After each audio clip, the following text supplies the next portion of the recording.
En el nombre del Padre, del Hijo, del Espíritu Santo. Amén. Dios Padre Todopoderoso y Eterno, Rey Celestial, Padre mío, en tus manos queremos colocar esta noche, Señor. Llénanos de tu paz, de tu fortaleza, Señor, de tu conocimiento, Padre Santo. Espíritu de Dios, ven, Espíritu Santo, y fortalécenos. Guíanos para que podamos siempre vivir en Cristo Jesús. Hoy ponemos, Señor, nuestra vida, nuestra familia y todo lo que nosotros tenemos, nuestro trabajo, nuestros estudios, nuestra salud, Señor. Te pedimos, Padre Santo, por todos los enfermos de COVID-19, para que tú los cubras con tu poder y los levantes de la cama, Señor. Padre Santo, bendice en este momento cada hogar, cada casa, cada lugar que está viendo esta presentación. Ilumínalos y permite, Señor, que puedan entender tu palabra y puedan conocerte mucho mejor, Señor, para que puedan tener una relación más profunda contigo, Señor, porque solamente a través de tu palabra podemos conocer tu pensamiento, tus sentimientos y la forma como actúas, Señor. Ven, Espíritu Santo, y toma control de nosotros, de este lugar, Señor, y guíanos, Espíritu Santo. Fortalece nuestras fibras y ayúdanos a caminar aún en medio de las dificultades, aún en medio de las enfermedades, aún en medio de todos los problemas que nos rodean, Señor. Ven, Espíritu Santo. Ven, Espíritu Divino, y llena nuestro hogar, nuestra vida. Y haznos fuertes, Señor, ante la adversidad, ante la enfermedad, Señor. Amén, amén y amén. En nombre del Padre, del Hijo, del Espíritu Santo. Amén. Bueno, vamos a leer el capítulo número 9 del libro del Éxodo. Continuamos con el proceso de las plagas. La plaga del ganado.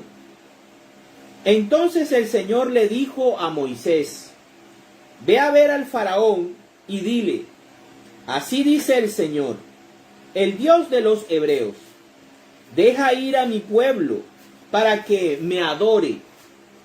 Si no los dejas ir, sino que los sigues deteniendo, el Señor descargará su poder sobre tus ganados que están en el campo, y habrá una peste muy grave. Morirán los caballos, los asnos, los camellos, las vacas y las ovejas. Pero el Señor hará distinción entre el ganado de Israel y los de Egipto, para que no muera ningún animal de los israelitas. Además, el Señor puso un plazo y dijo: yo haré esto mañana. Al día siguiente, el Señor lo hizo. Todo el ganado egipcio murió, pero del ganado israelita no murió ni un solo animal. El faraón mandó a ver al ganado de Israel, y resultó que ningún animal había muerto. Sin embargo, se puso terco y no dejó ir a los israelitas. La plaga de llagas. Entonces el Señor les dijo a Moisés y a Aarón: tomen puñados de ceniza de un horno y que arroje Moisés la ceniza hacia arriba. en presencia del faraón. La ceniza se convertirá en polvo y se extenderá por todo el país, produciendo llagas en todos los hombres y animales de Egipto. Moisés y Aarón tomaron ceniza de un horno y fueron a ver al faraón. Allí Moisés arrojó la ceniza hacia arriba, y tanto los hombres como animales quedaron cubiertos de llagas. Los magos no pudieron hacerle frente a Moisés, porque ellos, lo mismo que todos los egipcios, estaban cubiertos de llagas. Pero el Señor hizo que el faraón se pusiera terco y que no les hiciera caso a Moisés y Aarón, tal como el Señor le había dicho a Moisés. La plaga de granizo. Entonces el Señor le dijo a Moisés: levántate mañana temprano y ve a decirle al faraón: así ha dicho el Señor, el Dios de los hebreos, deja ir a mi pueblo para que me adore, porque esta vez voy a enviar todas mis plagas contra ti y contra tus funcionarios y tu gente, para que sepas que no hay otro como yo en toda la tierra. Yo podría haberte mostrado mi poder castigándote a ti y a tu pueblo con una plaga, y ya habrías desaparecido de la tierra. Pero te he dejado vivir para que veas mi poder y para darme a conocer en toda la tierra. A pesar de eso, tú sigues oponiéndote a mi pueblo y no lo dejas ir. Pues bien, mañana a esta hora haré que caiga una fuerte granizada, como no ha caído otra igual en toda la historia de Egipto. Así que manda poner en lugar seguro tu ganado y todo lo que tienes en el campo, porque el granizo, al caer, matará a todos los hombres y animales que estén al aire libre y no bajo techo. Algunos funcionarios del faraón tuvieron miedo de la advertencia del Señor y pusieron a sus esclavos y animales bajo techo. Pero hubo otros que no la tomaron en serio y los dejaron al aire libre. Entonces el Señor le dijo a Moisés: levanta tu brazo hacia el cielo, para que en todo Egipto caiga granizo sobre hombres y animales, y sobre las plantas de los campos egipcios.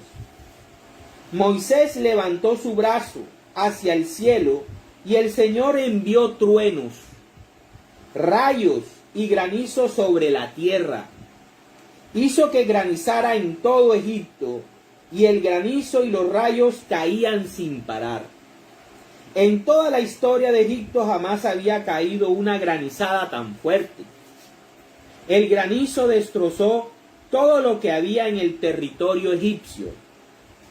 Destruyó hombres y animales, y todas las plantas del campo. Y desgajó además todos los árboles del país. A pesar de eso, en la tierra de Gosén, donde vivían los israelitas, no cayó un solo granizo. Entonces el faraón mandó llamar a Moisés y a Aarón y les dijo: reconozco que he pecado. La culpa es mía y de mi pueblo, y no del Señor. Demasiados truenos y granizo hemos tenido ya, así que no voy a detenerlos más. Pidan ustedes al Señor por nosotros, y yo los dejaré ir. Y Moisés le contestó: tan pronto como yo salga de la ciudad, levantaré mis manos en oración al Señor. Entonces dejará de granizar y no habrá más truenos, para que sepas que la tierra es del Señor.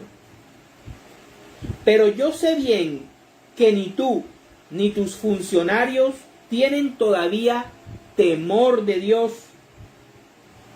Los sembrados de lino y de cebada quedaron destrozados, pues la cebada estaba ya en espiga y el lino estaba en flor. Pero el trigo y el centeno no les pasó nada porque brotan más tarde. Cuando Moisés salió de la ciudad, después de haber estado con el faraón, levantó sus manos al Señor en oración. Inmediatamente dejó de granizar y de llover, y no hubo más truenos. Pero en cuanto el faraón vio que ya no llovía, ni granizaba, ni había truenos, volvió a pecar. Y no solo él se puso terco, sino también sus funcionarios. El faraón se puso terco y no dejó ir a los israelitas, tal como el Señor lo había dicho antes por medio de Moisés. Palabra de Dios. Te alabamos, Señor. Bueno, continuamos con el proceso de las plagas. En esta noche nosotros podemos ver, seguimos con el proceso de 3 plagas. La plaga del ganado viene siendo la segunda plaga de la segunda vuelta. Son 3 vueltas, ¿sí? La primera vuelta la vimos en los capítulos 7 y 8, ¿verdad? Cuando comenzó con el río, cuando se volvió sangre. Después fuimos viendo la plaga de ranas. Luego vino la plaga de mosquitos. La plaga de mosquito vendría siendo la tercera de la primera ronda. Siempre las plagas que son 3, o sea, la 3, la 6 y la 9, Dios no le advierte al faraón, sino que ordena a Moisés y Aarón que hagan algo, y así la plaga ataca al pueblo egipcio. Entonces la plaga de el ganado viene siendo la segunda plaga de la segunda ronda, o sea, la número 5, ¿sí? Y es ahí, para los egipcios, el ganado era sagrado, era muy importante.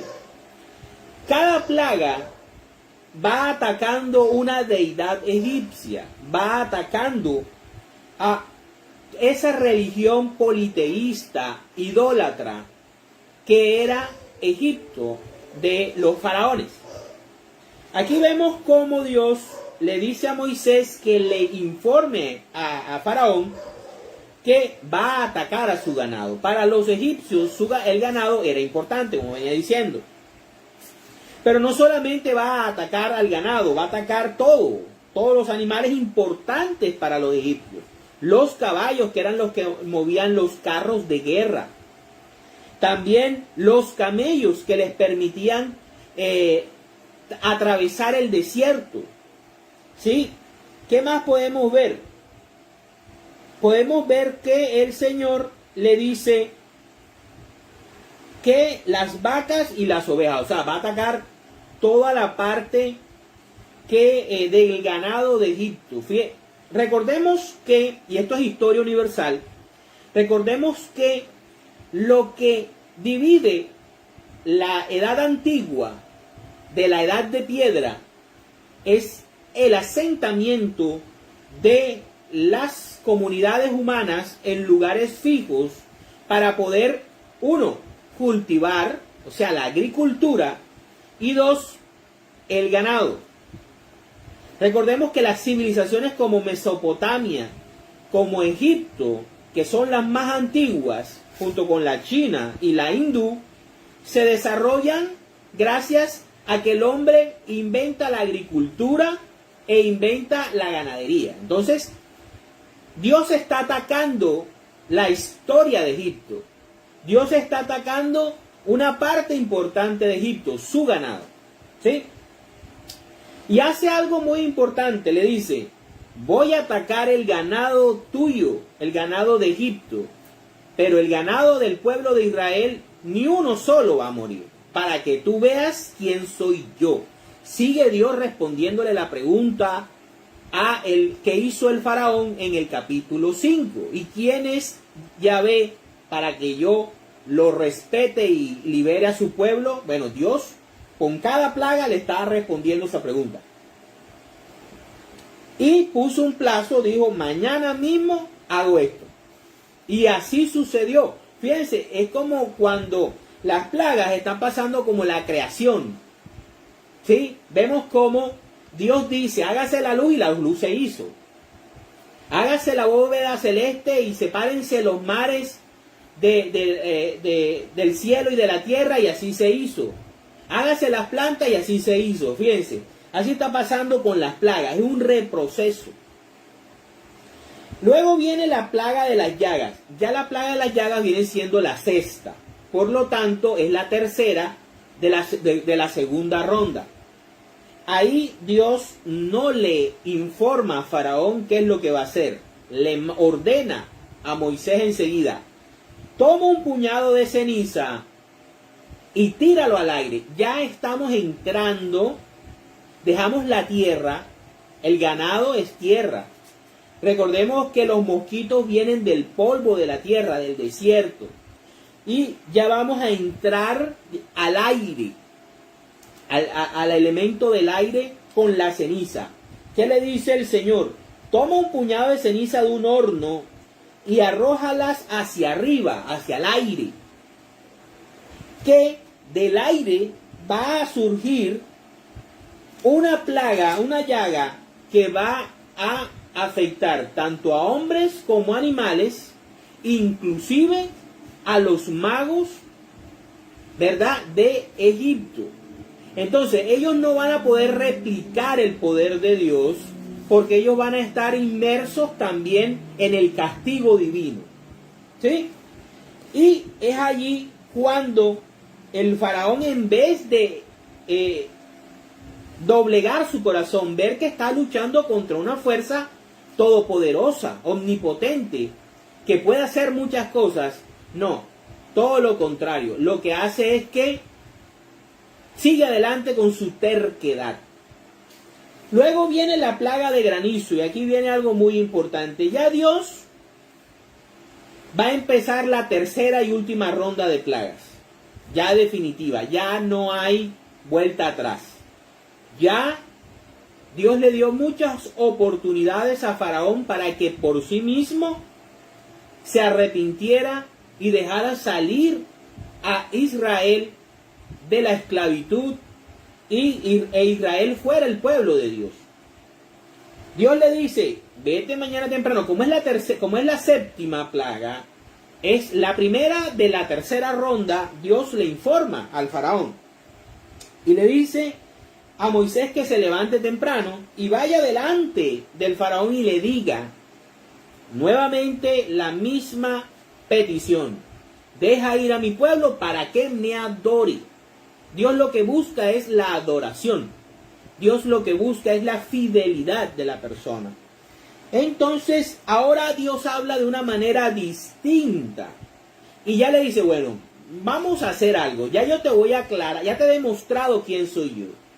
Ahora te voy a decir por qué te estoy teniendo tanta paciencia. ¿Sí? Y fíjense lo que le dice Dios al faraón a través de Moisés. Dice: yo podría haberte mostrado mi poder castigándote a ti y a tu pueblo con una plaga, con una sola plaga. Era suficiente con una sola. Y ya habrías desaparecido de la tierra, pero te he dejado vivir para que veas mi poder. ¿Sí?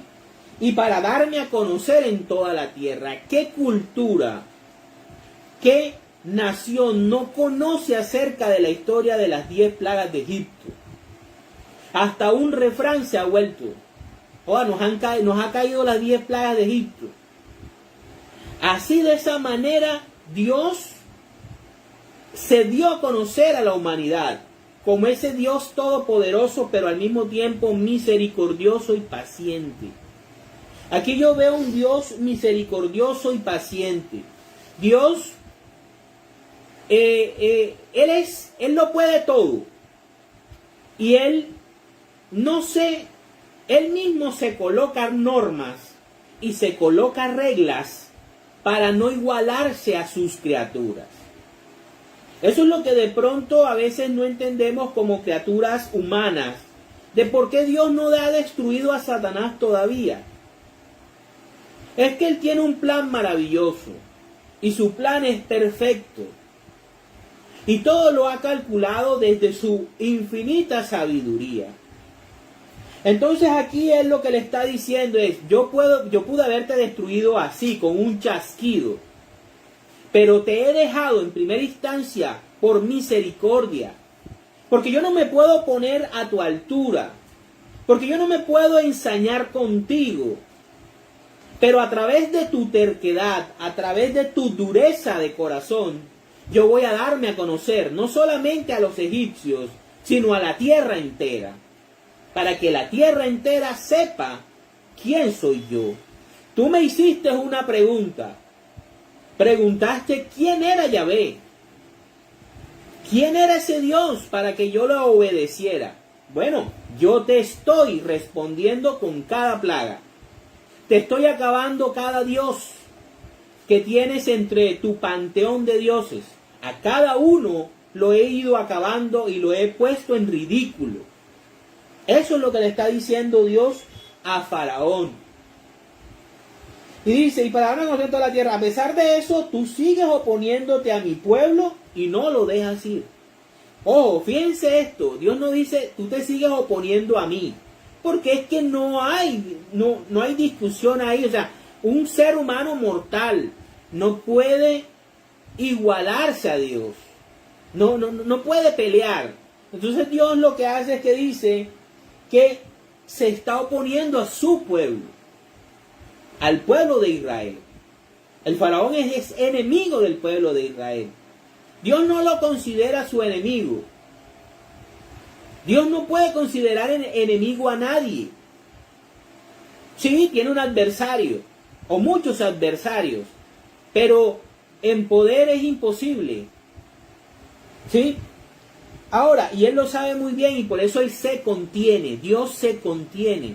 Por eso es paciente, por eso es misericordioso, por eso es compasivo, porque Él sabe que su poder es infinito. Así que manda a poner un lugar seguro tu ganado. Y viene y para remate, de ñapa viene y le advierte, voy a mandar granizo, pero si quieres salvar a tu ganado y a tu gente, ponla bajo techo, porque todo el que esté por fuera de techo va a morir. Y algunos funcionarios fueron prudentes, tuvieron sabiduría, ya comenzaban a ver el poder del Dios de Israel, el Dios hebreo, y comenzaban a creer en sus advertencias, comenzaban a entrar en la sensatez. Pero había otros que la soberbia del idólatra, del mundano, lo dominaba. Y fue así como Dios le dijo a Moisés que levantara su brazo hacia el cielo, para que en todo Egipto cayera granizo sobre los hombres y animales y sobre las plantas de los campos egipcios. Aire. ¿De dónde viene el granizo? Del aire, del cielo. ¿De dónde viene la lluvia? Del aire, del cielo.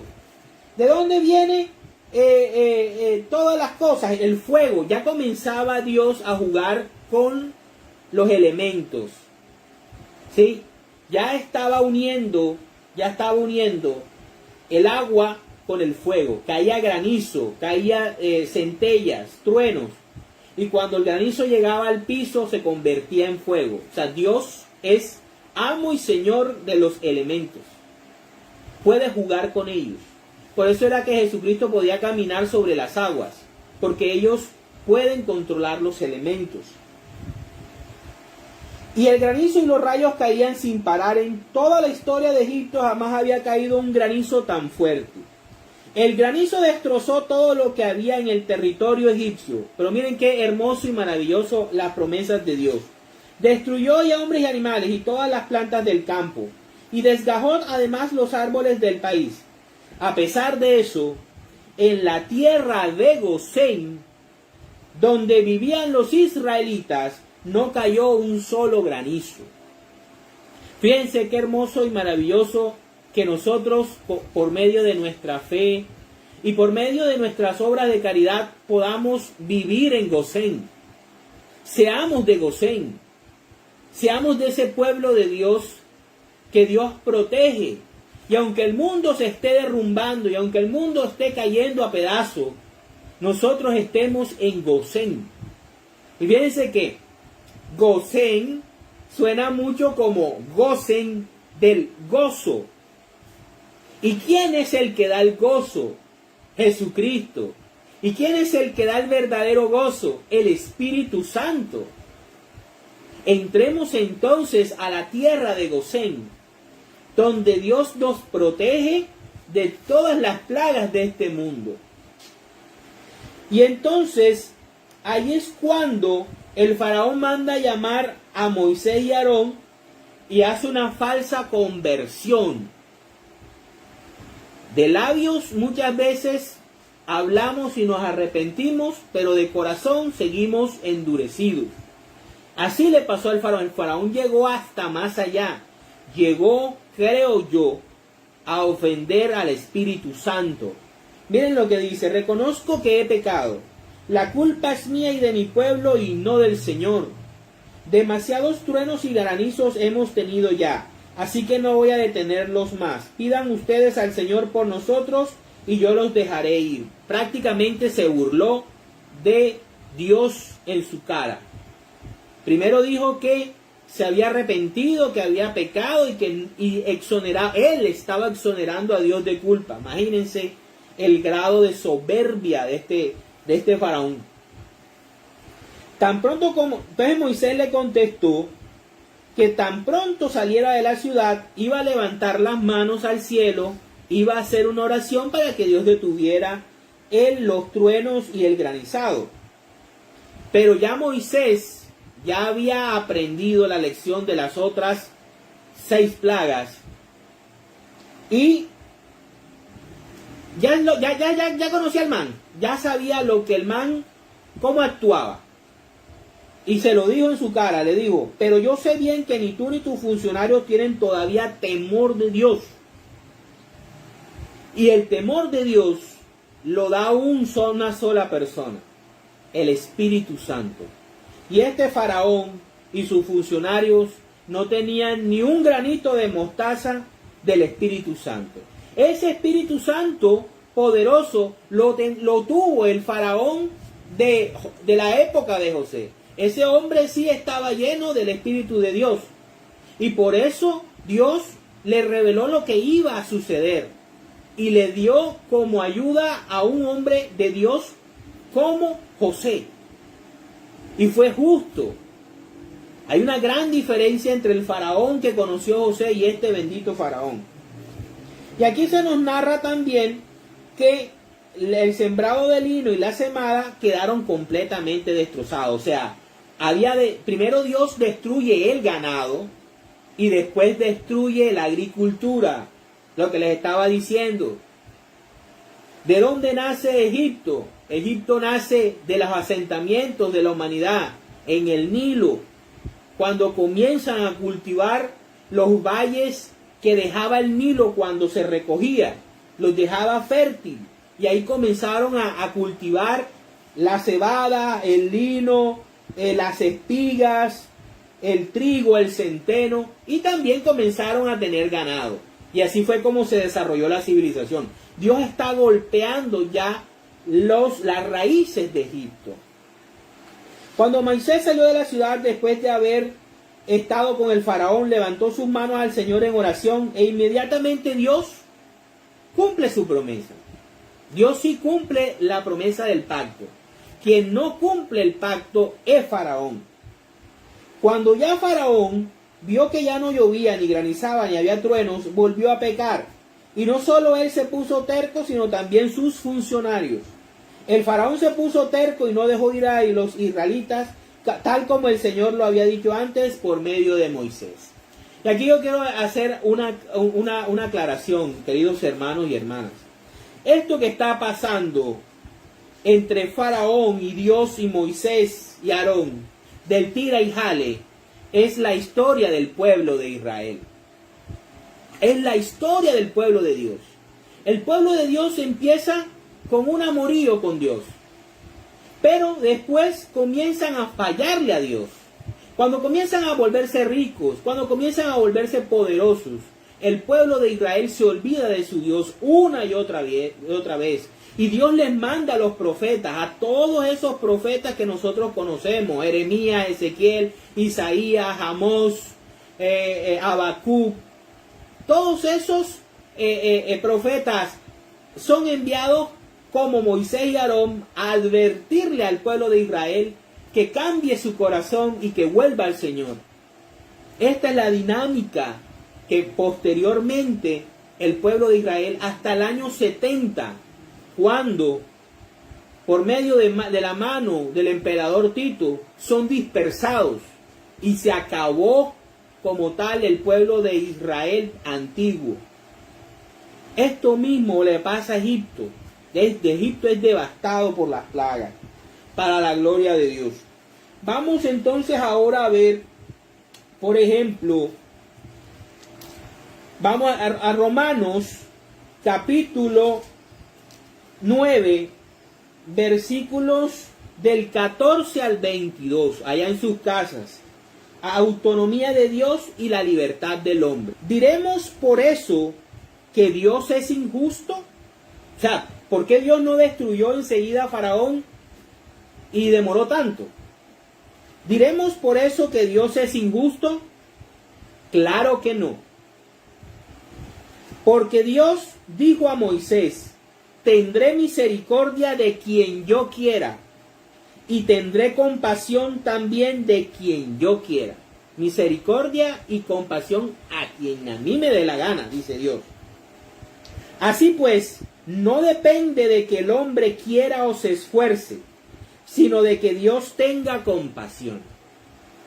Pues en la Escritura Dios le dice al rey de Egipto, o sea, al faraón: te hice rey precisamente para mostrar en ti mi poder y para darme a conocer en toda la tierra, como estábamos hablando ahorita. De manera que Dios tiene compasión de quien Él quiere tenerla, y también le endurece el corazón a quien Él quiere endurecérselo. Pero me dirás, siendo así, ¿de qué puede Dios culpar al hombre si nadie puede oponerse a su voluntad? Y tú, hombre, ¿quién eres para pedirle cuentas a Dios? ¿Acaso la olla de barro le dirá al que la hizo: ¿por qué me hiciste así? El alfarero tiene el derecho de hacer lo que quiera con el barro, y del mismo barro puede hacer una olla para uso especial y otra para uso común. Dios, queriendo dar un ejemplo de castigo y mostrar su poder, soportó con mucha paciencia a aquellos que merecían el castigo e iban a la perdición. Palabra de Dios. Te alabamos, Señor. Esa es la autonomía que tiene Dios. Dios es compasivo con quien Él quiere, cuando Él quiere y como Él quiere. Primero. 2. Dios es el creador. Nosotros somos las criaturas. Esto es de Él. Esto le pertenece a Él. Esto lo hizo Él en el vientre de mi madre y en el vientre de tu madre. Eso lo hizo Él. Tú le debes la vida a Él. Él es el alfarero. Nosotros somos las vasijas de barro. Nosotros debemos darle gracias a Dios todos los días por lo que pasa en nuestra vida, bueno o malo. Y darle todo a Dios. Todo. O sea, no es obsesión, no es extremismo, no es fanatismo. Es saber entender y comprender cuando uno estudia este libro sagrado, este libro inspirado por Dios, por el Creador, que uno comienza a comprender la verdadera dinámica de la vida y por qué hay tanto sufrimiento y por qué sufren tantas personas en el mundo, pudiendo estar en la tierra de Gosén. Gocen. Pero ¿qué ocurre? Le damos la espalda a Dios. Nosotros, todos los cristianos católicos, debemos estudiar este libro. No hay, desde que somos niños, desde que somos capaces de hacer la primera comunión, en nosotros debe estar esto involucrado en nuestra vida, este libro. Es un libro que ha sido traducido a 1320 idiomas. Pero, ¿de qué sirve que lo traduzcan si no lo leen? Yo pienso que son más adictivos a leer 50 sombras de Grey o todos los libros de Crepúsculo, que no te aportan nada, solo entretenimiento. Pero este libro sí te va a aportar el conocimiento verdadero acerca de la vida. Vámonos ahora al libro del Eclesiástico. Sigamos la dinámica. Eclesiástico, capítulo 15, versículos del 11 al 20. Libertad del hombre. Ya conocemos la autonomía de Dios. Ahora vamos a conocer la libertad del hombre. No digas, es Dios quien me hace pecar. Ojo con eso. Ayer estábamos en Romanos, Pablo nos dice de que Dios ablanda o endurece el corazón de quien Él quiere. Pero mucho cuidado, porque el hombre tiene libertad. Hay un libre albedrío que Dios respeta. Yo les había dicho, Dios es todopoderoso, pero es tan poderoso que Él mismo se pone reglas. Y una de las reglas es respetar el libre albedrío de la criatura. Él la crea y le pertenecemos. Pero por su infinito amor, Él nos da el libre albedrío. Y se ha puesto a sí mismo reglas. Él mismo se las puso. Nadie se las ha puesto. Y Él las respeta porque Él quiere. Autonomía de Dios. Ahora vemos la libertad del hombre. No digas, es Dios quien me hace pecar. No, Señor. Porque Él no hace lo que detesta. Ni tampoco digas, Él me hizo caer. Porque Él no necesita de gente malvada. Él no necesitaba a Faraón. Él no lo necesitaba. Pero ahí estaba el Faraón. El Señor odia lo que es detestable y no se lo envía a quienes le respetan. La tierra de Gosén. Dios creó al hombre al principio y le dio libertad de tomar sus decisiones. Eso se llama libre albedrío. Si quieres, puedes cumplir lo que Él manda. Y puedes ser fiel haciendo lo que le gusta a Él. Delante de ti tienes fuego y agua, como el granizo. Sí, que estaba cayendo la plaga. El granizo, fuego y agua. Escoge lo que quieras. Delante de cada uno están la vida y la muerte. Y cada uno recibirá lo que elija. La sabiduría del Señor es muy grande. Él es muy poderoso y lo ve todo. Dios ve a todos los seres que creó y se da cuenta de todo lo que el hombre hace. Él a nadie ha ordenado pecar, ni deja sin castigo a los mentirosos. Palabra de Dios. Te alabamos, Señor. Un momentico. Sí, Dios puede hacer a unos para una cosa y a otros para otra cosa. ¿Verdad? Puede hacerlo. Pero nos da la libertad. ¿Por qué existe la maldad en el mundo? Hay un dilema. Que si Dios es todopoderoso y amoroso, debería destruir el mal.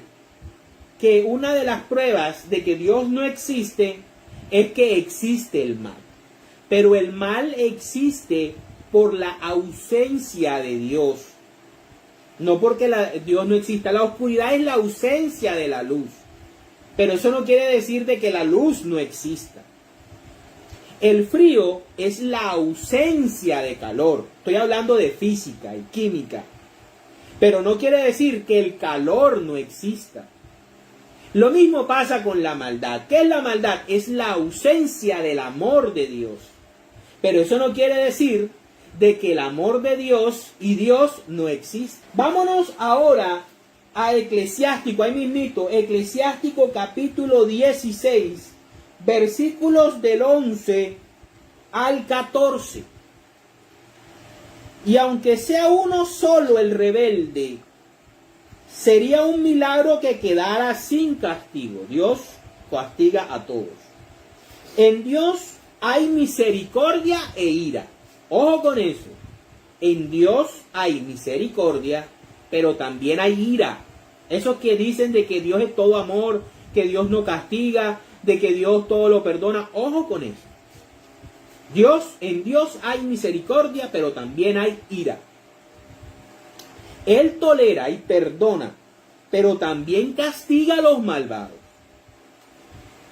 Tan grande como su misericordia es su castigo. Él juzga a cada uno según lo que haya hecho. Ojo con eso es muy importante, para que cada noche nosotros revisemos qué hacemos diariamente. No deja escapar al malvado con su presa, ni deja sin cumplir los deseos del justo. Todo el que da limosna tendrá su premio, cada uno conforme a lo que haya hecho. Palabra de Dios. Te alabamos, Señor. Aquí nosotros fácilmente podemos encontrar el capítulo 24 del Evangelio de Mateo, donde Jesús habla acerca del fin del mundo y cuando el Hijo del Hombre va a separar a las cabras de las ovejas, y que a cada uno le dará según lo que haya hecho en la vida con sus hermanos más necesitados. Para terminar, vámonos a Eclesiástico, capítulo 18, versículos del 11 al 14. Dice: por eso Dios es paciente con los hombres y les tiene mucha compasión. Él sabe qué desgraciado es el fin del hombre. Qué desgraciado es el fin del hombre, la muerte. Y por eso es incansable en perdonar. Por eso Dios nos perdona todos los días. Por eso Dios nos tiene paciencia. Por eso Dios nos envía ángeles, sean espirituales o sean físicos, para que nosotros enderecemos el camino. Somos nosotros muchas veces como Faraón, quienes nos gusta la maldad, quienes nos gusta lo torcido, quienes nos gusta la corrupción, quienes queremos todas las cosas a lo mal. Y Dios detesta el pecado. Y ahí es donde hay una gran diferencia, una separación entre el creador y la criatura. Dice, el hombre se compadece solo de su prójimo. Y eso, si alcanza a compadecerse. Pero el Señor se compadece de todo ser viviente. Él reprende, corrige, enseña y guía como un pastor a su rebaño. Dichosos los que confían en su misericordia y se apresuran a cumplir sus leyes. Palabra de Dios. Entonces aquí nosotros podemos ver cómo Dios es misericordioso y compasivo y perdona nuestros pecados. Por eso instituyó los sacramentos, por eso nos dejó esta palabra para que lo conociéramos, para que viéramos cuál es la vida, para que viviéramos en la tierra de Gosén y no viviéramos errantes y viviendo en un mundo oscuro, para la gloria de Dios. Vamos a hacer entonces la oración final. En el nombre del Padre, del Hijo, del Espíritu Santo. Amén. Padre Santo que estás en los cielos, te damos gracias por compartir con nosotros esta noche tu palabra, Señor. Por enseñarnos lo maravilloso que eres poderoso, omnipotente, pero al mismo tiempo eres misericordioso y compasivo con tus criaturas. Nosotros nunca podremos estar a la altura de tu grandeza y de tu gloria. Solo podemos pedirte que nos bendigas con tu Espíritu Santo, que derrames sobre nosotros tu sangre poderosa, para que podamos alcanzar, Señor, tu salvación. Tú has logrado con tu muerte en la cruz y con la resurrección pagar el costo tan alto de nuestra transgresión, pero también nos toca a nosotros poner una parte, y es hacer tu voluntad. Hoy te pedimos que nos bendigas, que bendigas nuestro hogar, nuestra casa, que levantes de las camas a nuestros amigos, familiares y compañeros que están con COVID-19. Que bendigas a Colombia, Señor. Colombia necesita de ti mucho. Hay mucho odio, mucho resentimiento. Todo se quiere lograr con la maldad, Señor. Y este país necesita de ti, Señor. Bendice a mi país, Colombia. Bendice a sus dirigentes. Bendice a su gente, a todos nosotros. Amén, amén y amén. A ti, Virgen Santa, te damos gracias por acompañarnos siempre y por estar con nosotros en este caminar. En el nombre del Padre, del Hijo, del Espíritu Santo.